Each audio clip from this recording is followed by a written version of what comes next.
Hey there. Happy December. Holy cow. We are wrapping up 2024, getting ready to roll into 2025.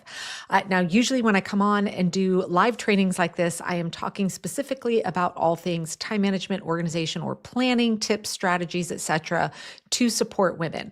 Well, today I want to really hone in on one specific set of women, and it is women like myself that are also small business owners, because this is the time of year where there is a different level of planning that is involved in kind of mapping out our game plan for our business for the upcoming year. And this usually includes some level of revenue planning, right? If you are running a business, chances are you're doing it to hit some financial gains.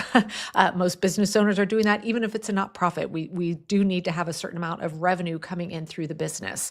And I want to talk today about the number one thing that is usually missing from a small business owner's revenue plan. All right. And I've worked with a lot of women business owners, especially if they are newer in business, in helping them through this. So, first, let's talk about the two ways people are typically creating revenue plans for their business. The first one, and it's the easiest one, and friends, it's what I even did when I was first in business, was kind of in a position where I knew I needed to generate a certain dollar amount in the business, either per month or per year, to make it sustainable. And so for a lot of people, they are picking a specific number and just saying, that's my goal, right? Because it's either a need or a want. And they call that revenue planning. Well, my goal is, I need to generate $5,000 a month, or perhaps it's, I need the business to bring in $100,000 over the course of the year. All right. I'm here to tell you that by itself, that is not a revenue plan. That's just a goal. Now, the second way I see a lot of people doing this, especially if you have been in business for more than a year, is they just pick a percentage of what they want to grow by. So maybe last year, we'll just use easy numbers to work with. Maybe last year you had a business that brought in $100,000 in revenue. You're like, you know what? I'd like to grow that by 30% this year. So then you just set what you believe is your plan for your revenue to say, we're going to grow by 30%. Now, having a number, a goal that you're focused on, that you're working towards, is not, in and amongst itself, a bad thing.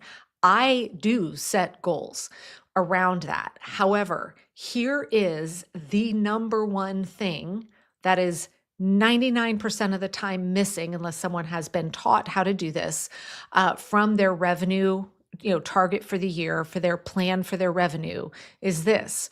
What's missing is the actual calendaring part of the how that revenue is actually going to happen, right? Like strategic how. And then when I talk about the calendaring of it, is we need to, especially as women business owners, oftentimes we're juggling a lot of things outside of business, right? You may have young kids like I do. You might be a caregiver for elderly parents. You may still be working a full-time job while doing this. There could be a lot going on. We need to look at the realities of our calendar for the year and make sure that that it's actually possible to have hit these revenue goals with the realities of our life. So what's often missing is a realistic how. How are we hitting that specific revenue goal? Now, one thing to kind of illustrate this, I could give an example of a wrong way that I could go about creating my revenue plan. I have a number, I have a goal of revenue that I would like for my business to hit in 2025. Now, the easiest thing that I see people do is they'll take that number and they'll just divide it by 12 because there's 12 months, right? So, again, if you had, let's see 120,000 as your revenue goal divided by 12, right? You would just say, well, my goal is $10,000 a month. But guess what? Your calendar might show you that, wow, there's months of the year where I'm really not going to be able to spend much time on my business.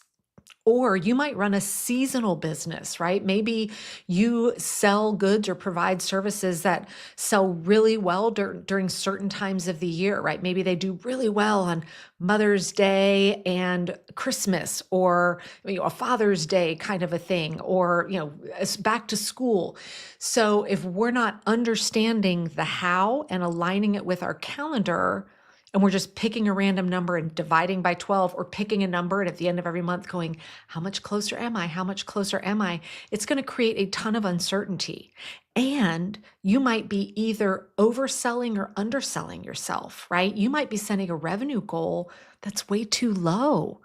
Because if you were looking at the how, you might realize you could really expand on that. Or you might be setting one that is incredibly unrealistic. Okay. So if you're a small business owner and you're working on your plans for 2025, and you know that you have dollar amounts that you are wanting to see come through your business, you need to align it with a how, meaning what activities that you have control over are you doing in any given month that you believe are going to lead to that revenue. Now, I shared this example recently inside of my student community because I really want to shed some light on how important this how is. So I run an event every October called Planapalooza. It's a live 2-day planning event. It brings in over 1,000 people to the event every single year. It's a big event. It also has revenue attached to it. Well, when I talk about the how, it'd be one thing for me to just say October, Planapalooza, like the event's happening. But the how that's involved with that is something that we actually have to start on in March. We start in March with activities to support the actual event in October. And the reason we start in March is because of this planning process. If I weren't looking at my calendar, I would go in March, I'd be thinking that event's not till October. I don't need to get started on that. But my calendar shows me I kind of take almost 2 months off over the summer, which means most of June and July, I'm not working. Well, we start ticket sales for Planapalooza on August 1st, which means I need to be ready to go by the end of May. Well, in order to be ready to go by the end of May, I'm, so on and so forth. And this is what I mean by the actual how tied to the revenue. You need to make sure that you know with somewhat of specificity the activities that you're doing to actually generate that revenue, because you may have a business that ebbs and flows, right? And if you know that and you plan for that, if you're having a month where revenue is less than the month before, it may be that you look at your plan and you say, I fully expected that, right? So I'm going to flip my camera around. You're going to see I love these wall calendars. It's where I can see a lot of that bigger picture how, right? I can see what dates are blocked off. I can see big events on there, and that ties directly into the revenue planning.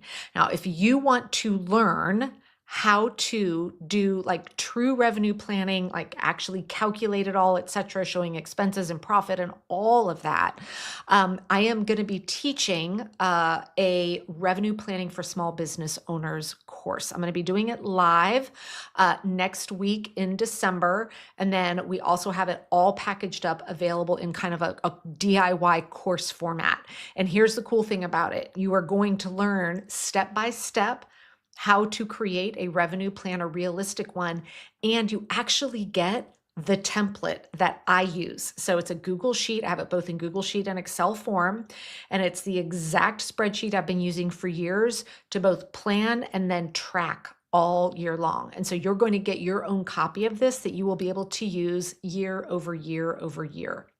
So I've got the link to where you can go grab that in the description below.